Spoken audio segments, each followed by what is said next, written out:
무익한 맹세라는 제목으로 여러분들과 함께 말씀의 은혜를 나누기를 원합니다.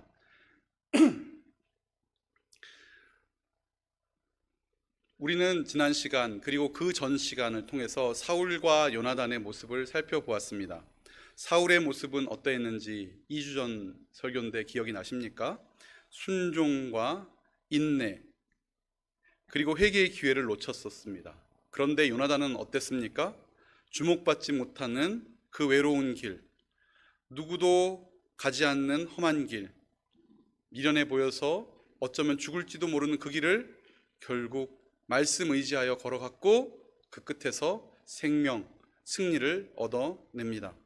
그런데 오늘 그 장면 속에 다시 사울을 조명하기 시작합니다.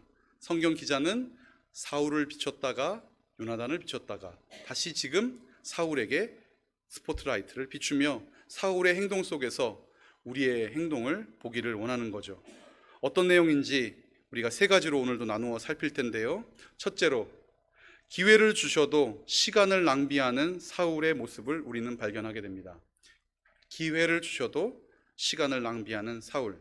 자, 어떤 내용인가? 16절을 보니까 베냐민 지역의 기브아에서 망을 보는 사울의 파수꾼들이 건너다 보니 지금 사울은 어디 있었습니까?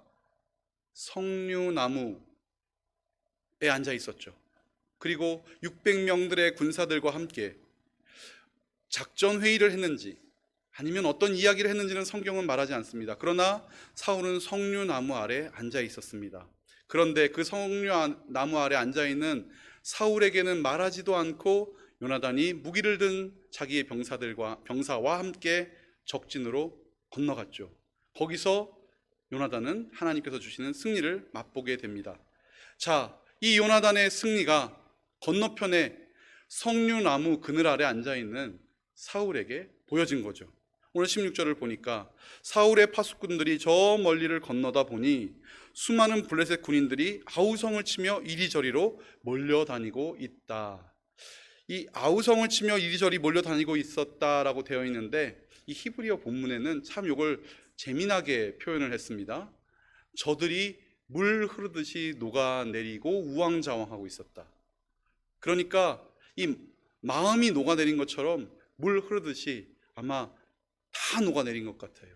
저들이 우왕좌왕 하고 있는 모습이죠. 물처럼 흩어져서 우왕좌왕하는 모습. 자, 그렇다면 그것을 누가 보았습니까? 사울과 사울의 파수꾼들이 그것을 보았으니 자, 이제 할 일이 무엇입니까? 건너가 싸워 이겨야죠. 그런데 17절, 그러자 사울이 자기와 함께 있는 군인들에게 명령을 합니다. 무슨 명령을 합니까? 가서 싸우자. 아니면 자, 우리가 지금 나가야겠다. 나를 따르라. 여러분, 우리가 지금까지 봐온 사울의 모습 이러지 않았죠? 오늘도 여전합니다. 우리 가운데서 누가 빠져나갔는지 조사하여 밝혀내라. 지금 이게 웬 말입니까? 이게 웬 말입니까? 적군들이 우왕좌왕하고 소란이 일어났는데 첩자를 보내서 상황을 밝히려면 그쪽 상황을 밝혀야 되는데 지금 어떻게 합니까? 갑자기 자, 다 모여봐. 우리 중에서 누가 빠져나갔는지 조사를 해보라. 기회를 주셨습니다. 시간을 벌어주셨어요. 자기 아들이 거기 가서 그런 일을 일으켰어요. 사울은 아무것도 모르고 조사를 시작합니다. 무엇을 조사합니까? 사람들이 누가 빠져나갔는지 조사를 해봅니다. 사람들이 조사를 해보니 누가 빠져나갔다고요? 요나단과 그의 무기 드는 병사가 없었습니다. 자, 그렇다면 저기에 누가 건너간 거예요? 내 아들이 건너가 있는 거잖아요. 하나님의 백성이 거기 가서 승리를 일으키고 있는 거잖아요. 그런데 자, 기회를 주셔도 사울은 시간 낭비를 했어요. 왜 그랬을까? 왜 그랬을까? 왜 그 소란을 보고 지체를 했을까? 어쩌면 어떤 학자는 이렇게 말을 하더라고요. 아마 또 요나단일 것이다라고 생각이 된 거예요. 왜냐하면 이미 요나단 때문에 어떤 일이 일어났습니까? 요나단이 1000명의 군사를 이끌고 블레셋의 수비대를 쳤기 때문에 지금 2주 전에 어마어마한 블레셋 군인들이 이스라엘을 향해서 mik마스에 진친 거 아니었습니까? 그것 때문에 이 사단이 난 것입니다. 그러니 사울은 얘 좀 가만히 좀 있었으면 좋겠는데, 아무것도 안 했으면 좋겠는데 굳이 그 일을 일으켜서 나라를 힘들게 만들었다라고 생각하는 사울이었을 거라고 생각을 하는 거죠. 그러니 오늘도 저 소란이 났으니 저것도 요나단 아니야? 또 뭔 짓을 일으킨 거야? 사울은 이렇게 뻔히 기회를 주시고 하나님께서 그 기회를 이용하라 허락을 하셔도 그것을 시간을 낭비하고 있는 사울의 모습. 여러분, 우리는 어떻습니까? 우리는 하나님이 주신 기회를 잘 사용하십니까? 인생에 어떠한 순간이 닥쳐옵니다. 당연히 기도해야 될 때라고 누구도 알고 있는 그때, 아니야, 일단 한번 조사해 보고, 지금 기도해야 될 때인지 아닌지 조사해 보고, 누가 봐도 지금은 하나님 앞에 삶을 드리고 마음을 드리고 우리의 모든 것을 드려 주를 섬겨야 될 때라고 생각되는데, 아니 잠깐만, 이 일이 꼭 그런 일은 아니지 않아? 우리는 이렇게 조사하고 미루고 그 기회를 놓쳐버릴 때는 없는지 싶습니다. 자, 두 번째, 사울은 조사를 끝냈습니다. 그리고 나서 어떤 일을 일으킵니까? 두 번째입니다. 외형과 형식에 빠져 본질에는 관심이 없는 사울의 모습을 우리는 본문에서 보게 됩니다. 어떤 사울의 모습이요? 외형과 형식에 빠져버려서 본질에는 관심이 없는 사울을 보게 됩니다. 자, 사울 18절입니다. 그러자 사울은 아히야에게 하나님의 괴를 가지고 오라고 말합니다. 이게 무슨 일입니까? 이게 웬 코미디 같은 일입니까? 여러분, 이미 수십 년 전, 수년 전에 저들이 홈리와 비느하스가 하나님의 괴를 가지고 전쟁터에 나갔지만 그곳에서 승리함을 얻었습니까? 못 얻었습니까? 얻지 못했잖아요. 이스라엘 백성들이 모르지 않을 거예요. 그러나 오늘 사울은 아히야에게 하나님의 괴를 가지고 오라고 합니다. 이게 하나님의 괴인지 혹은 에봇인지, 왜 에봇은 이제 제사장이 입는 옷이거든요. 왜 이 부분이 괴인지 에봇인지 여러 가지로 논쟁할 수 있지만 사실은 지금 이 본문에서 이게 괴냐 에봇이냐는 중요하지 않습니다. 사울은 어떻게 하고 있다? 지금 뭔가 형식을 갖추려고 하고 있다. 그때에는 하나님의 괴가 이스라엘 자손과 함께 있었다. 19절입니다. 사울이 제사장에게 말을 하고 있는 동안에 블레셋 진영에서 일어난 아우성 소리가 점점 더 크게 들려오는 거예요. 괴를 가져오라고 명령은 내렸는데 저 진영에서 블레셋 사람들의 소리가 더 크게 들리니까 사울이 어떻게 합니까? 됐어. 그만둬. 괜찮아. 왜 멈췄어요? 상황이 변하니까 신앙 스타일이 변해버린 거예요. 여러분, 이것은 바른 신앙이 아닙니다. 하나님께서 우리에게 원하시는 신앙은 꾸준한 신앙이죠. 이럴 때는 이렇게 하고, 형편되니까 저렇게 하고, 형편 안 되면 이렇게 하고. 가끔 이런 경우, 난처한 경우를 제가 만나볼 때가 있습니다. 아직 옥토 교회에서는 제가 여러분들에게 그런 부탁을 드릴 기회가 많지는 않았는데 연말이 되면 찾아오세요. 성도님들이 찾아오셔가지고, 목사님, 저 내년부터는 교사 안 할래요. 저 내년부터는 목자 그만둘래요. 이런 분들이 옥토 교회는 단 한 명도 안 계실 테지만 종종 있습니다. 또 반대로 저도 성도님들께 그래서 저 집사님 내년에 교사 좀 꼭 부탁드려요 라고 말할 때가 있죠. 내년에는 목자 자리가 비어 있는데 권사님 이제는 목자 한번 하셔야겠어요 라고 말할 때가 있어요. 그러면 꼭 하시는 말씀이 있는데, 여러분 해보신 적이 없으셔서 잘 모르시죠? 제가 알려드릴게요. 그분들이 뭐라고 말씀하시냐면 기도해보고요. 목사님, 그러면 제가 기도해보고 답변 드릴게요. 기도해본다는 게 나쁜 게 아닙니다. 기도하셔야죠. 그런데 여러분, 기도는 언제 필요한 거냐? 자, 하나님께서 예수님께 이 땅 가운데 가고 우리를 위해서 십자가를 지라고 하실 때 예수님께서 제가 기도해보고 십자가를 질지 안 질지 결정하셨나요? 십자가를 지기 위해서 기도하셨나요? 십자가를 지기 위해서 기도하셨죠. 내 뜻이 아니라 하나님 뜻이 이루어진다고, 그래야 된다고 기도하셨잖아요. 그러니까 사실 교사가 필요합니다. 식당 봉사가 필요합니다. 헌신자가 필요해요. 안내가 필요해요. 이렇게 교회가 필요를 요청할 때 우리는 기도해보고 결정하기보다는 오히려 하나님, 내게 이런 요구가 왔는데 제가 그 일을 잘 감당할 수 있도록 능력도 주시고 시간도 주시고 환경도 열어주시옵소서, 이렇게 기도하는 게 더 맞지 않을까요? 때가 왔잖아요. 봉사의 기회가 왔잖아요. 주께서 봉사의 터전을 열어주셨잖아요. 그런데 우리는 이 순서를 뒤바꿉니다. 지금 사울은 어떻게 하고 있습니까? 잠깐 이제 진격해야겠는데, 자, 궤를 가져와 봐라. 지금 요나단이 저기 있는데요. 외형과 형식에 빠져 있습니다. 그런데 왜 본질에 못 미치는가? 자, 그것은 아우성 소리가 점점 더 크게 들려오자 사울은 궤 됐어 가져오지 말라고 물리더라는 거예요. 처음에도 필요했던 게 아니고요, 나중에도 그리 요구된 게 아니었어요. 사울은 형식과 외형에 치우쳐서 궤가 필요한 듯 하다가 급해지면 됐어 밀어버리는 것이죠. 자, 20절, 사울의 모습은 더 가관입니다. 20절입니다. 사울과 그를 따르는 온 백성이 싸움터로 달려가 보니, 여기 뭐라고 써 있습니까? 함께 함성을 지르며 이렇게 되어 있죠. 그런데 이게, 여러분 저를 한번 보십시오. 갑자기 사울과 600명의 그 군사들이 석류나무 밑에 있다가 함성을 지르면서 막 돌격한 게 아니고요, 이게 그런 의미가 아니고 함성을 질러서 모은 거예요. 소리를 질러서, 야 와봐, 저기 무슨 일 났어, 야, 다 모여봐 함성을 지르면서 600명을 모은 거예요. 모아서 싸우러 갔다, 쳐다보러 갔다. 성경 보십시오. 뭐라고 써 있습니까? 싸움터로 달려가서 쳐다봅니다. 막 함성을 지르면서 전쟁을 하러 간 게 아니라, 야야야야 와봐 고함을 질러 사람을 모아놓고는 가서 이렇게 쳐다봅니다. 여러분, 옆에 있었으면 또 꽁 한 방 때려주고 싶은 사울의 모습이고 이스라엘 사람들의 모습입니다.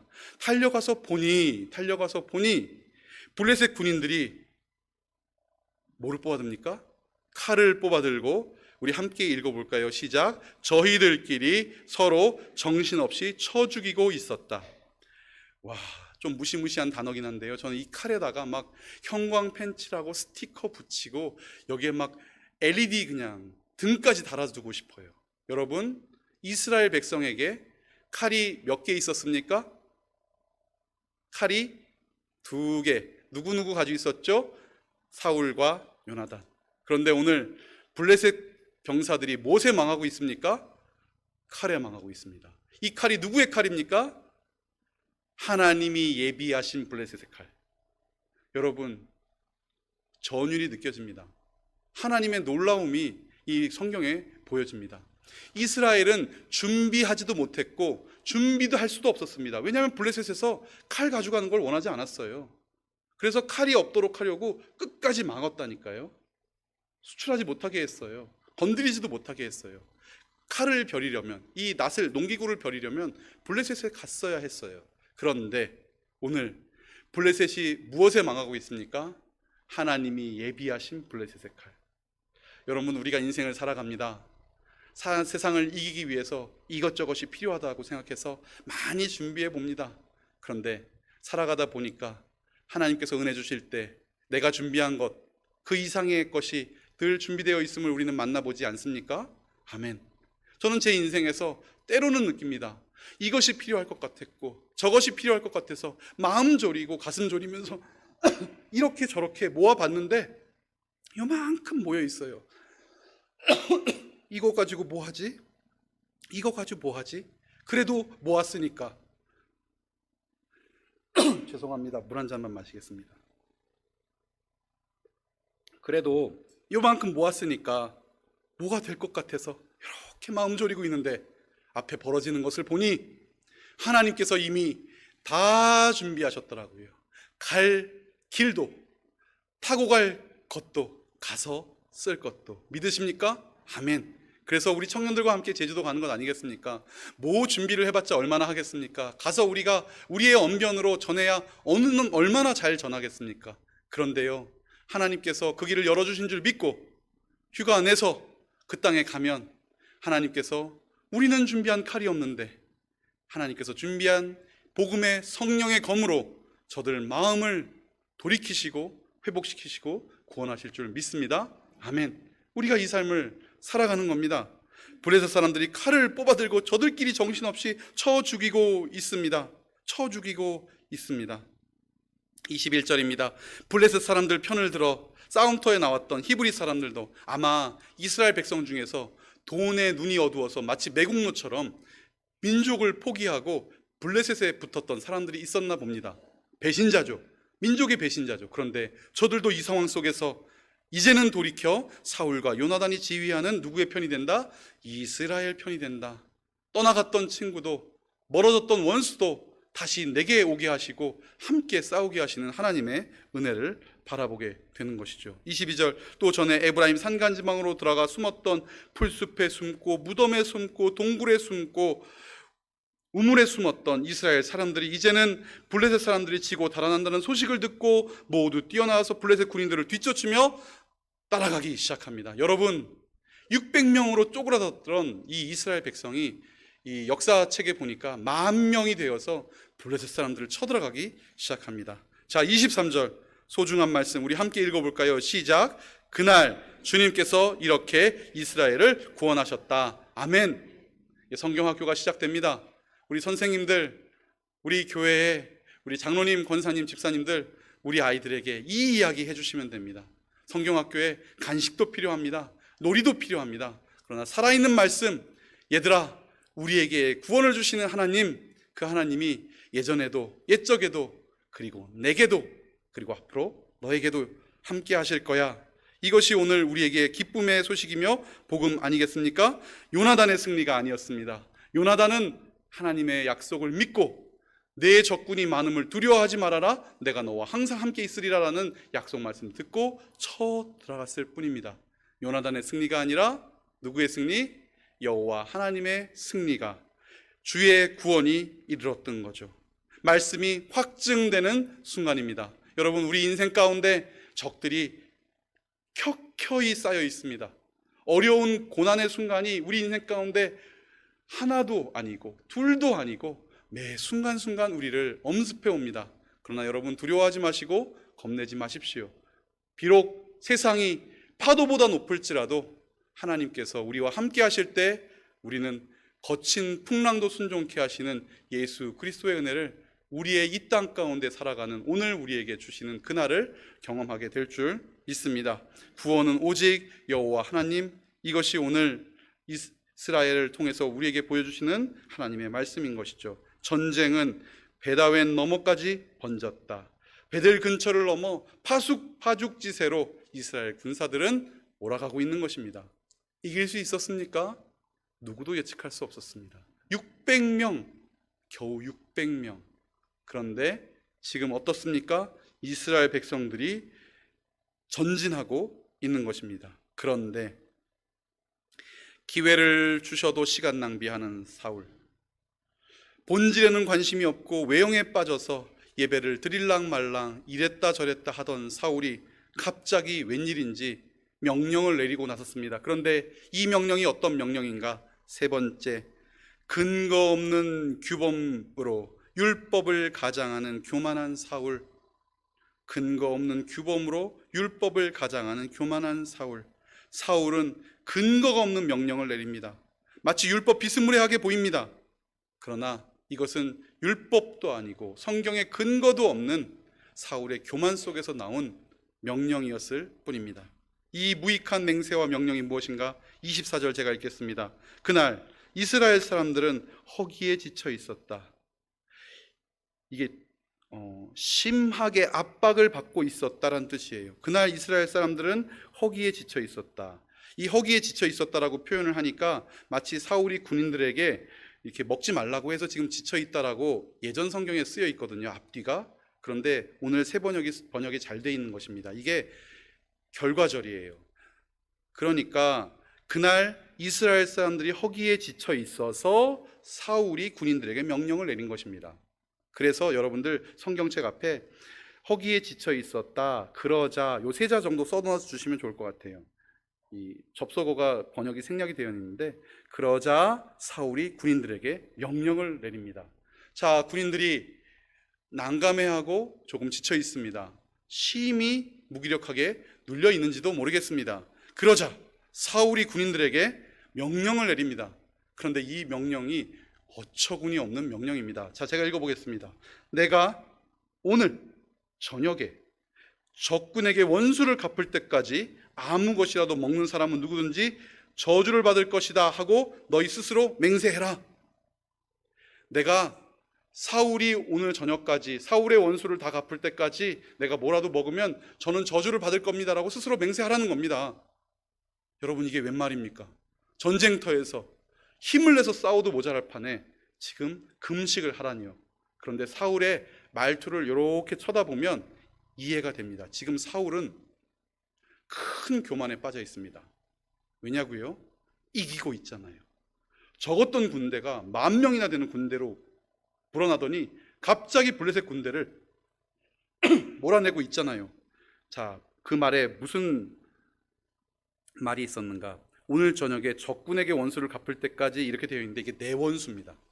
오늘 저녁 내 원수를 갚을 때까지. 여러분, 이 나라는 사울이 왕이지만 하나님의 나라입니다. 그러므로 블레셋은 이스라엘의 대적이며 하나님의 대적이지 사울의 대적이 아닙니다. 지금 이 싸움은 사울의 개인적인 싸움을 싸우는 게 아니에요.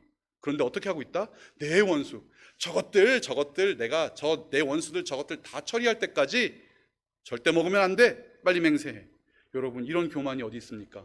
사울은 대리 통치자로 위임받은 이스라엘 백성들을 하나님 앞에서 다스려야 하는 지도자요, 왕이었을 뿐이지 이스라엘이 사울의 것이 아니었다는 말이에요. 그런데 내 원수래요.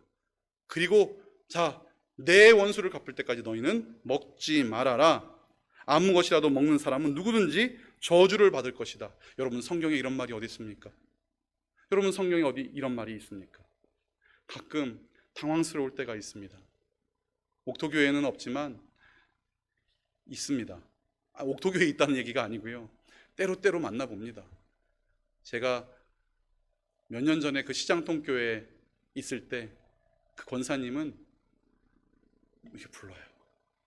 그리고 말해요. 내가 기도해 줄게. 내가 기도해 보니까 하나님이 당신한테 기도해 주라고 하는데 내가 기도하면 당신이 이렇게 될 거야. 자, 감사원금 내고 기도 받아. 여러분, 우리가 기도를 받는 것입니까? 기도를 하는 것입니까? 가끔 목사기 때문에, 교역자기 때문에 제가 기도해 드릴게요, 마치 이렇게 표현될 때가 있지만 사실은 기도는 함께 주께 올리는 것입니다. 우리가 주께 하는 거지 제가 이렇게 자 기도합시다 이런 거 아니에요. 기도를 내리는 게 아니고 능력이 뭐 뻗쳐나가는 건 아닙니다. 그런데 오늘 사울이 어떻게 합니까? 저주를 받을 것이다. 맹세를 시킵니다. 성경에 전혀 근거도 없고 성경의 기원을 찾을 수 없는 자기 생각에 몰두한 교만을 통해 나와버린, 마치 삼손을 보는 것 같습니다. 삼손이 마지막에 뭐라고 합니까? 내 눈을 뺀 원수를 갖게 해달라고. 내 원수를, 그게 왜 삼손의 원수였겠습니까? 자, 그래서 군인들은 그 맹세를 하고 아무것도 먹지 못하게 됩니다. 성경은 말합니다. 일하는 소에게 망을 씌우지 말아라. 여러분, 하나님 앞에 충성을 다하는 사람이 받아야 할 몫이 있습니다. 그것은 이런 것들로 막 헤쳐져야 되는 것이 아닌 거죠. 25절입니다. 거기에 있던 모든 군인들은 숲속으로 들어가게 됩니다. 전투를 하다 보니 숲속도 이르렀겠죠. 그런데 들녘의 땅바닥에 무엇이 있었습니까? 꿀이 있었습니다. 여러분, 하나님은 이런 분이세요. 저들이 지쳤을까 봐 뭐를 예비하셨어요? 꿀을 예비하셨죠. 그러나 그 꿀을 먹습니까? 못 먹습니까? 못 먹어요. 그 병사들이 하나님이 예비하신 꿀을 못 먹습니다. 잘못된 신앙과 잘못된 교리는 그 사람의 인생 가운데 말도 안 되는 고통을 가지고 옵니다. 제가 그 고통의 당사자라고 하면 믿으시겠습니까? 고등학교 때인데요, 제가 축농증이 심했습니다. 7살 때부터 축농증을 앓았는데 그때는 많이 심해져서 막 코에서 이제 고름도 나오고 많이 힘들었어요. 그런데 의사 선생님이 3달만 약을 먹으면 안 되는데 저희 어머니가 옆집에 사시는 어떤 목사님의 사모님이 저희 이제 가게 했잖아요. 저희가 가게에 와서 물건을 사시다가 그 얘기를 듣고 무슨 축농증을 약으로 고치냐고, 그런 건 기도로 고치는 거라고. 제가 수술 받았게요, 못 받았게요? 고름을 짜내고 공부를 하면서도 고3을 그렇게 보내면서도 수술을 안 하고 저희 어머니가 축농증은 기도로 고치는 거라고. 여러분, 축농증 기도로 고치는 겁니까? 기도가 필요하죠. 그렇습니다. 하나님의 특별한 은혜를 우리는 간구해야 합니다. 그런데 칼빈 선생님은 말했습니다. 하나님께서 이성으로 주신 의학도 우리는 사용하는 거라고요. 하나님께서 우리에게 의학 사용하라고 하셨어요. 자, 물에 댔습니다, 손을. 그러면 찬물에 담가야 됩니까? 두 손을 꼭 잡고 기도해야 됩니까? 기도해야죠. 그러나 찬물에 담그라는 지혜를 주셨으면 찬물에도 담그는 거잖아요. 그런데 오늘 사울의 이 근거 없는 규범과 율법을 가장한 헛된 명령, 이 헛된 무익한 맹세는 이스라엘 백성들을 하나님이 주신 은혜의 강가로 가지 못하게 하고 주께서 주신 그 놀라운 꿀도 맛보지 못하게 하는 것이죠. 여러분, 성경은 잘 알아야 합니다. 목장 모임 때 나누시겠지만 여러분, 우리의 인생의 삶의 태도에 혹시 성경과 어긋나고 성경에 전혀 근거가 없는데도 불구하고 오늘 내가 그것을 추구하고 있다면 여러분, 단칼에 그런 습관은 배워버리셔야 합니다. 혹 요즘도 수능 보러 가는 자녀들에게 미역국 안 끓여주시는 부모 계십니까? 여러분, 수능의 결과가 미역국에 달려 있습니까? 하나님께 달려 있습니까? 네, 우리 인생은 미역국과 계란탕으로 엎어질 인생이 아니라는 것이죠. 그런데 27절, 그러나 요나단은 자기 아버지가 군인들에게 그런 맹세를 시킬 때 못 들었으므로, 사실 요나단은 먹은 게 죄가 아니에요. 왜? 못 들었기 때문에. 손에 들고 있던 막대기를 내밀어 그 끝으로 벌집에 든 꿀을 찍어서 빨아먹습니다. 그러자 눈이 번쩍 뜨이고 생기가 넘칩니다. 28절, 그랬더니 군인들 가운데 한 사람이 그에게 지금 뭐 하는 거야? 임금님이 누구든지 오늘 무엇을 먹는 사람은 저주를 받을 것이라고 해서 모든 군인들에게 철저히 금식을 맹세시켰는데 당신 지금 뭐 하는 거야? 지금 군인들이 지쳐있는 것 안 보여? 먹지 못해서 저렇게 지쳐있잖아. 29절, 그러자 요나단이 탄식을 합니다. 요나단의 아버지 사울의 명령인데도 불구하고 요나단이 탄식을 합니다. 뭐라고 쓰여 있습니까? 우리 같이 읽어봅시다. 시작. 나의 아버지께서 이 나라를 어렵게 만드셨구나. 어렵게 만드셨구나. 이 어렵다라는 단어가요, 괴롭게, 해롭게, 곤란하게, 이런 뜻이에요. 나의 아버지가 이 땅을 괴롭게 하시는구나. 나의 아버지가 이 땅을 괴롭게 하시는구나. 이 땅 누구의 땅? 하나님의 기업, 하나님의 땅, 주의 민족 이스라엘. 지금 헛된 신앙, 헛된 교리, 잘못된 규범으로 지금 이스라엘 이 땅이 괴롭게 되어 버린 것입니다. 이 꿀을 조금 찍어서 맛만 보았는데도 눈이 번쩍 뜨이고 생기가 넘치는데, 30절, 우리 군인들이 적에게서 빼앗은 것을 마음대로 먹었더라면 얼마나 더 좋았겠느냐. 그랬더라면 더 블레셋 군인들을 많이 죽였을 텐데. 여러분, 사울의 명령은 오히려 블레셋에게 유리한 명령이 되어버린 것입니다. 이스라엘에게 불리한 명령이 되어버린 것이죠. 우리 신앙생활을 하다 보면 우리가 가지고 있는 도덕과 윤리 기준이라는 게 있습니다. 그래도 예수님 믿는 사람은 이 정도는 해야지. 여러분, 어디에, 성경의 어떤 기준으로 우리가 다른 사람을 억어할 수 있겠습니까? 주께서 주신 진리의 말씀은 우리를 자유케 하는 말씀입니다. 우리는 주의 말씀 가운데 자유함으로 훨훨 하늘을 날아올라야 하는 그리스도인이라는 거죠. 성경에 없는 억지 규범은 공동체를 곤란하게 만듭니다. 합리적이고 당연한 규범이지만 성경에 근거하지 않는다면 무익한 것이 됩니다. 무익한 다짐, 무익한 맹세보다 믿음으로 전진하는 요나단 되시기를 주의 이름으로 축원합니다. 아멘. 요나단 되시기를 원합니다. 무익한 맹세, 무익한 다짐이 아니고 오직 말씀을 따라 어리석고 미련하고 외롭고 괴롭고 험한 길이라도 그 길을 묵묵히 갈 때 그 요나단의 길의 끝에 우리는 승리의 길을 발견했던 것처럼 말입니다. 우리 가운데 한 분이 계십니다. 아무도 가지 않는 그 길을 홀로 외로이 가신 그분의 길이 있습니다.